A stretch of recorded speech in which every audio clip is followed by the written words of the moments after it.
જય સ્વામિનારાયણ વિદ્યાર્થી મિત્રો, આજે આપણે તત્વજ્ઞાન વિષયમાં સત્યતા કોષ્ટક દ્વારા સત્યતા મૂલ્ય નિશ્ચિત કરવાની પદ્ધતિ, કેટલાક જટિલ સંયુક્ત વિધાનોનું સાતત્ય મૂલ્ય સત્યતા કોષ્ટક સત્યતા કોઠો દોરીને પણ નિશ્ચિત કરી શકાય છે। જો કે આ રીતે સત્યતા મૂલ્ય નિશ્ચિત કરતા પહેલા જટિલ સંયુક્ત વિધાનો માટેના સત્યતા કોષ્ટકની રચના કેવી રીતે કરી શકાય તે જાણી લેવું આવશ્યક છે। હવે સાદા વિધાન, સંયુક્ત વિધાન અને જટિલ સંયુક્ત વિધાન, આ ત્રણ વિધાનો માત્ર તો આ સાદું વિધાન છે જેનો આપણે અગાઉ અભ્યાસ કર્યો। એ સમુચ્ચય પી આ સંયુક્ત વિધાન,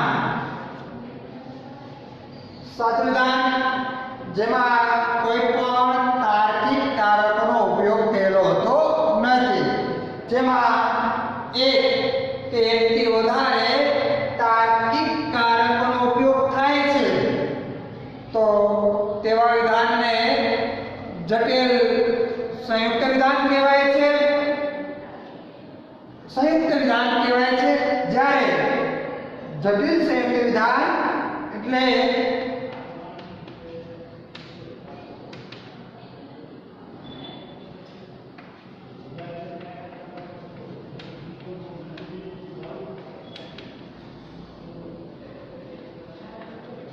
આ જટિલ સંયુક્ત વિધાન છે। સાદું વિધાન, સંયુક્ત વિધાન અને જટિલ સંયુક્ત વિધાન જેમાં આપણે સત્યતા કોષ્ટક બનાવવા માટે સત્યતા કોઠો દોરીને સાતત્ય મૂલ્ય નિશ્ચિત કરી શકાય છે। જટિલ સંયુક્ત વિધાનો માટે સત્યતા કોષ્ટકની રચના કે જટિલ સંયુક્ત વિધાનનું સાતત્ય મૂલ્ય નક્કી કરવા માટે સત્યતા કોષ્ટકની રચના કેવી રીતે કરવી, સત્યતા કોઠો કહીએ છીએ કે સત્યતા કોષ્ટક પણ આપણે એને કહીએ છીએ, આ સત્યતા કોષ્ટકની રચના કઈ રીતે કરવી એના વિશે આજે આપણે અભ્યાસ કરીશું।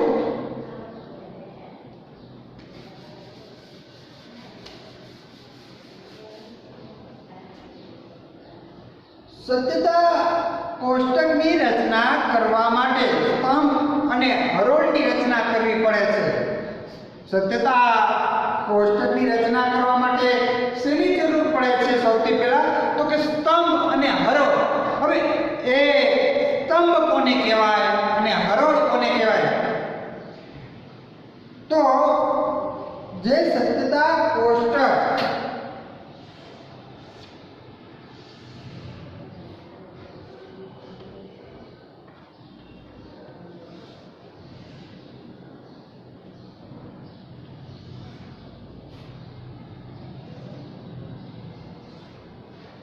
જે ઊભા ખાના છે, આ ઊભા ખાના એટલે સ્તંભ અને જે આડા ખાના છે એ હરોળ કહેવાય છે। સત્યતા કોષ્ટક દોરવા માટે સ્તંભ અને હરોળની જરૂર પડે છે। જે ઊભા ખાના છે એ ઊભા ખાનાઓ અને સ્તંભ તરીકે ઓળખવામાં આવે છે, જ્યારે આડી જે ખાના છે એ આડા ખાનાઓને હરોળ તરીકે ઓળખવામાં આવે છે। સત્યતા કોષ્ટકની રચના કરવા માટે આ સ્તંભ અને હરોળની જરૂર પડે છે।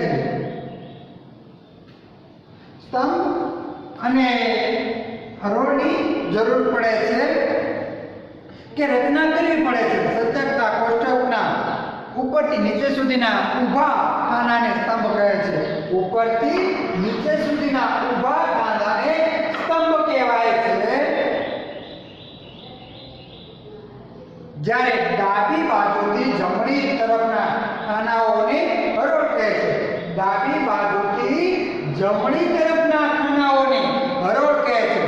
ઉપરથી નીચેના ખાનાને, ઉપરથી નીચેની બાજુના ખાનાને સ્તંભ કહેવાય. જ્યારે ડાબી બાજુથી જમણી બાજુ સુધીના ખાનાઓને હરોળ કહેવાય છે. કોઈ પણ જટિલ સંયુક્ત વિધાનોના સત્યતા કોષ્ટકની રચનામાં જરૂરી માર્ગદર્શન પૂરું પાડવાના હેતુથી તર્કશાસ્ત્રીઓએ સ્તંભ અને હરોળની રચનાને લગતા નિયમો ઘડી કાઢ્યા છે. હવે આપણે જટિલ સંયુક્ત વિધાનની રચના કરી. હવે જટિલ સંયુક્ત વિધાન માટે સત્યતા કોષ્ટકની રચના કરવા માટે સ્તંભ અને હરોળની જરૂર પડે છે.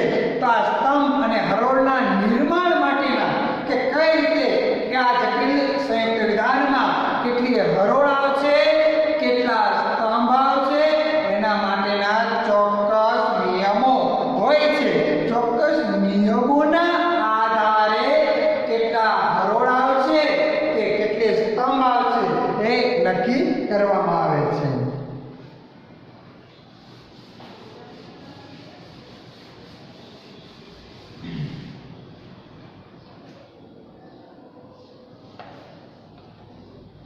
હવે એમાં આપણે સૌપ્રથમ સત્યતા કોષ્ટકમાં આધાર સ્તંભની રચનાને લગતો નિયમ.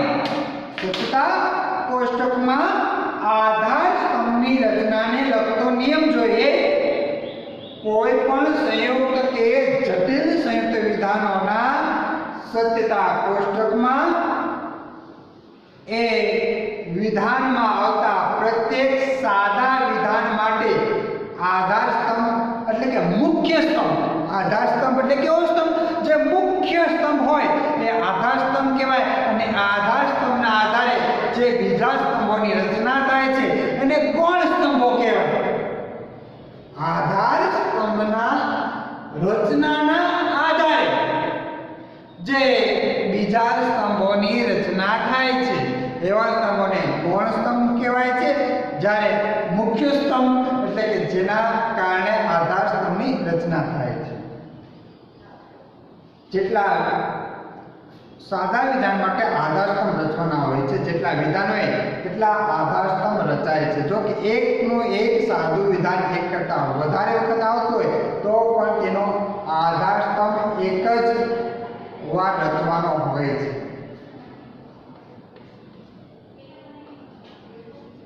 એ સમુચ્ચય એ વિકલ્પન બી. આ જટિલ સંયુક્ત વિધાન છે. આ જટિલ સંયુક્ત વિધાન આ જે છે એ જટિલ સંયુક્ત વિધાન છે. હવે વિધાન માટે સત્યતા કોષ્ટકમાં એક એ વિધાન માટે અને બીજો બી વિધાન માટે બે આધાર સ્તંભો આવે છે. આમાં આધાર સ્તંભોની સંખ્યા કેટલી આવે તો કે 2. કઈ રીતે? તો કે અહીંયા સાદા વિધાનોની સંખ્યા 2 છે. એટલા માટે આધાર સ્તંભો કેટલા આવશે? એક પહેલું સાદું વિધાન છે એ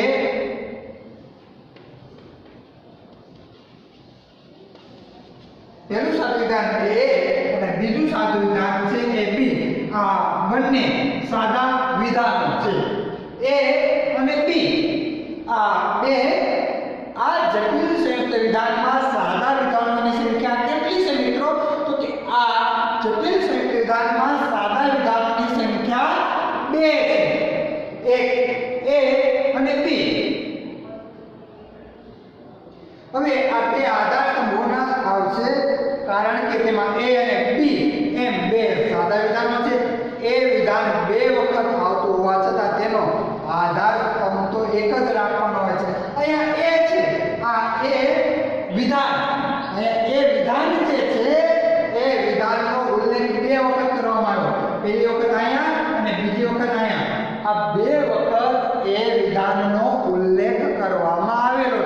પરંતુ એનો આધાર સ્તંભ તો એક જ બને.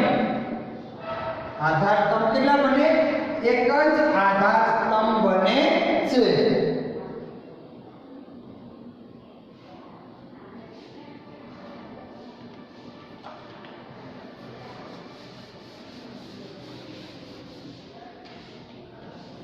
હવે આધાર સ્તંભ આપણે જોઈએ.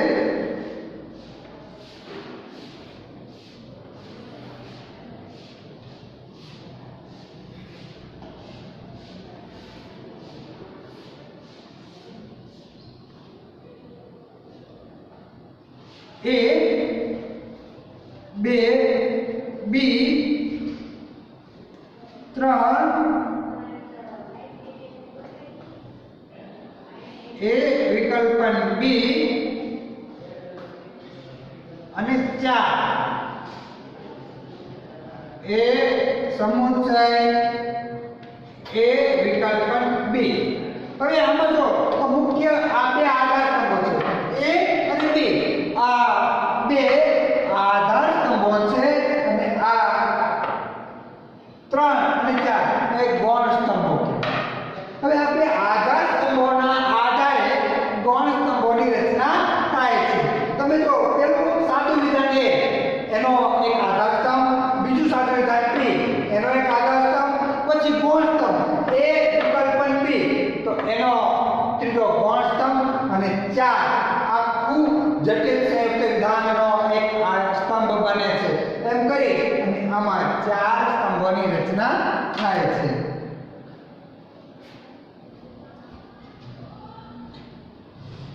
હવે એ જ પ્રમાણે બીજું ઉદાહરણ જોઈએ.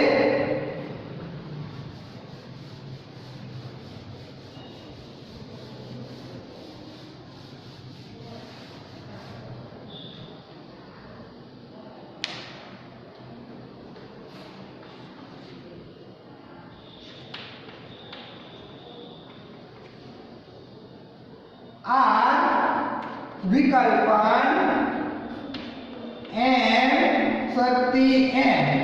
હવે આપણે આગળના ઉદાહરણમાં જોયું તેમાં સાદા વિધાનોની સંખ્યા 2. હવે જ્યારે આ ઉદાહરણમાં જોઈએ તો આ ઉદાહરણમાં સાદા વિધાનોની સંખ્યા 3 છે. ક્યાં ક્યાં 3 સાદા વિધાનો? તો કે R, M અને N. આ 3 સાદા વિધાન. આ જટિલ સંયુક્ત વિધાનમાં કેટલા સાદા વિધાનો છે? તો કે 3 સાદા વિધાનો છે. તો આધાર સ્તંભો આમાં કેટલા બનશે? તો કે આધાર સ્તંભો આમાં 3 બનશે. શા માટે? તો કે સાદા વિધાનોની સંખ્યા 3 છે.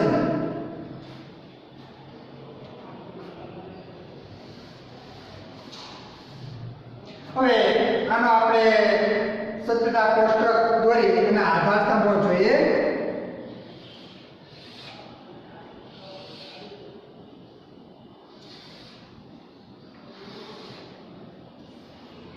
પહેલો સ્તંભ પહેલા સાદા વિધાન એટલે કે R, બીજો સ્તંભ બીજા સાદા વિધાન એટલે M અને ત્રીજો સ્તંભ ત્રીજા સાદા વિધાન એટલે N.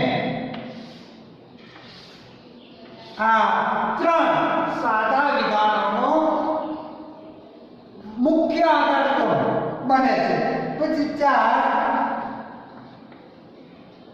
M શક્તિ N અને 5 આખું સાદું વિધાન R વિકલ્પન M શક્તિ N. આ 5 આધાર સ્તંભ 5 સ્તંભોની રચના થાય છે. જેમાં 3 મુખ્ય આધાર સ્તંભો છે જ્યારે 4 અને 5 એ ગૌણ સ્તંભો તરીકે ઓળખવામાં આવે છે. તો આ રીતના જેટલા સાદા વિધાનો હોય એ સાદા વિધાનોના આધારે ગૌણ સ્તંભોની રચના કરવાની હોય છે. તમે અગાઉના ઉદાહરણમાં જોયું તેમાં સાદા વિધાનો 2 હતા, જ્યારે આમાં સાદા વિધાનો કેટલા છે? 3. R, M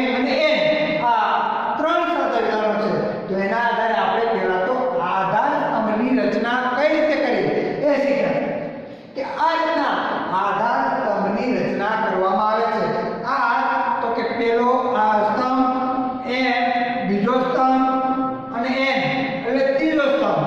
ત્યારબાદ ચોથો સ્તંભ માટે ચોથો સ્તંભ જે છે એ m શક્તિ n તો ચોથો સ્તંભ અને પાંચમા સ્તંભમાં આખું વિધાન આખું જટિલ સંયુક્ત વિધાનનો આપણે પાંચમો સ્તંભની રચના કરી. આ વિકલ્પન m સત્ય n આ જટિલ વિકલ્પન માટે સત્યતા કોષ્ટકમાં એક r માટે, બીજો m માટે અને ત્રીજો n માટે એમ ત્રણ આધાર સ્તંભો આવે છે. કારણ કે તો r m અને n ત્રણ સાદા વિધાનો છે. આમાં ત્રણ શા માટે લીધા તો કે ત્રણ સાદા વિધાનો છે કે આધાર સ્તંભો ત્રણ લીધા અને એના આધારે ગૌણ સ્તંભોની આપણે રચના કરી. બીજો મુદ્દો હવે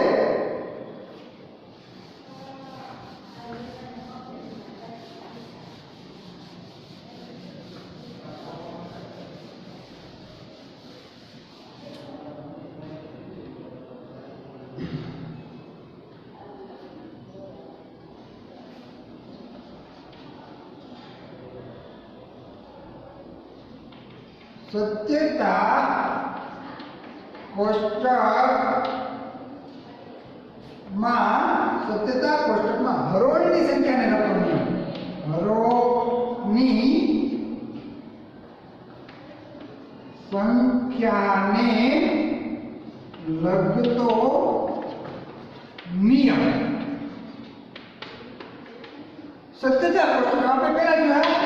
સત્યતા કોષ્ટકમાં આધાર સ્તંભની રચનાને લગતો નિયમ કે આધાર સ્તંભની રચના કઈ રીતે કરવામાં આવે છે. હવે બીજો નિયમ જોવાનો છે કે હરોળની રચના કઈ રીતના કરવામાં આવે છે. કોઈ પણ સંયુક્ત કે જટિલ સંયુક્ત વિધાનોના સત્યતા કોષ્ટકમાં હરોળની સંખ્યા નિશ્ચિત કરવા માટેનું સૂત્ર આ પ્રમાણે છે. હવે હરોળની સંખ્યા નિશ્ચિત કરવા માટેનું સૂત્ર છે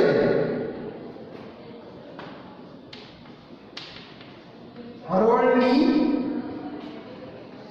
સંખ્યા બરાબર 2n. આ હરોળની સંખ્યા નિશ્ચિત કરવા માટેનું સૂત્ર છે. હરોળની સંખ્યા નિશ્ચિત કરવા માટેનું સૂત્ર 2n. હવે અહીંયા n બરાબર સાદા વિધાનોની કુલ સંખ્યા. સાદા વિધાનોની કુલ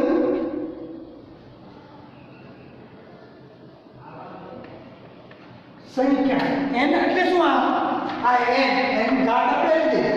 n બરાબર સાદા વિધાનોની કુલ સંખ્યા. કેમાં કેટલા સાદા વિધાનો આવેલા છે એ સાદા વિધાનોની કુલ સંખ્યા.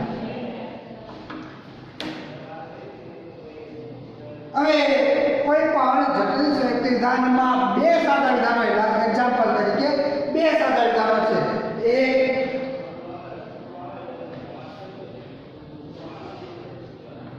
દાખલા તરીકે a સમુચ્ચય a વિકલ્પન b. હવે આ જે જટિલ સંયુક્ત વિધાન છે a સમુચ્ચય કૌંસમાં a વિકલ્પન b. આ જે જટિલ સંયુક્ત વિધાન છે આ જટિલ સંયુક્ત વિધાનમાં સાદા વિધાનોની સંખ્યા કેટલી છે તો કે 2. ક્યાં બે સાદા વિધાનો છે તો કે a અને b. આ બે સાદા વિધાન. આમાં આ જટિલ સંયુક્ત વિધાનમાં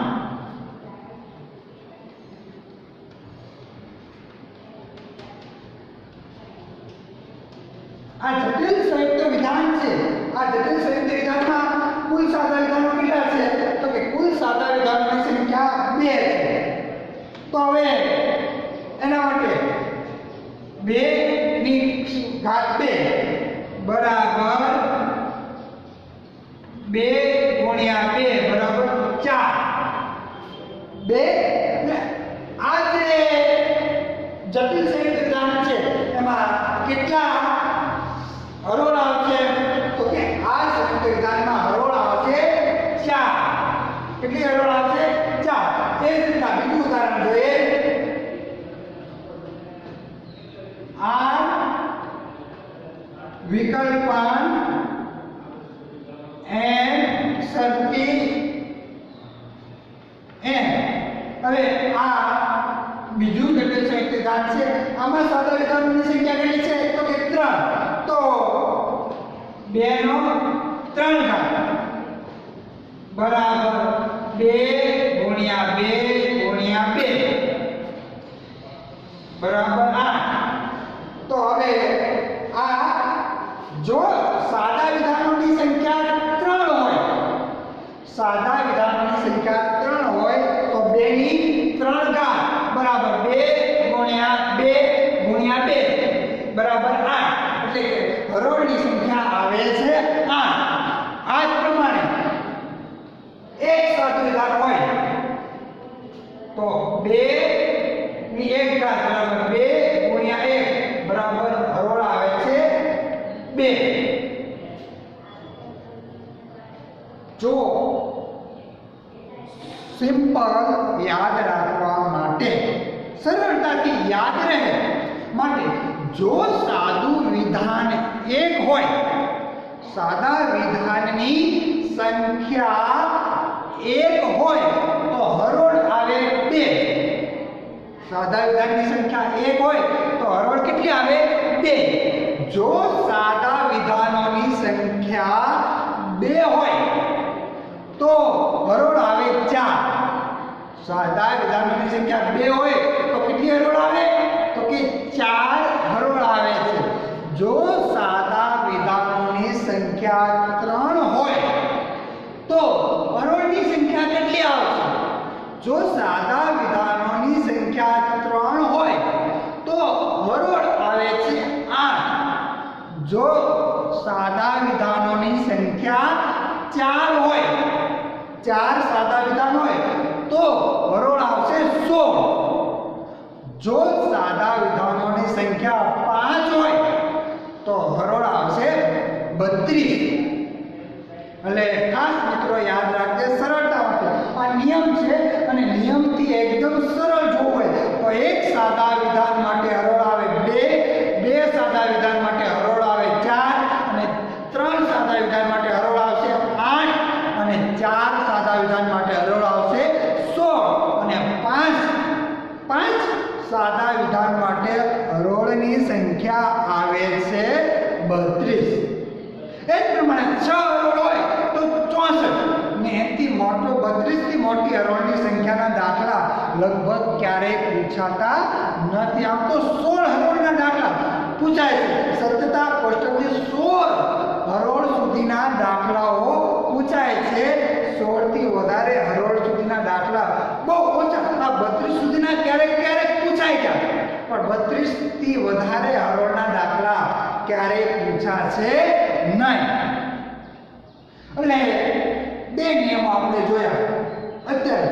એક તો સ્તંભની રચના કઈ રીતે કરવી અને બીજું હરોળની રચના કેવી રીતે કરવામાં આવે છે.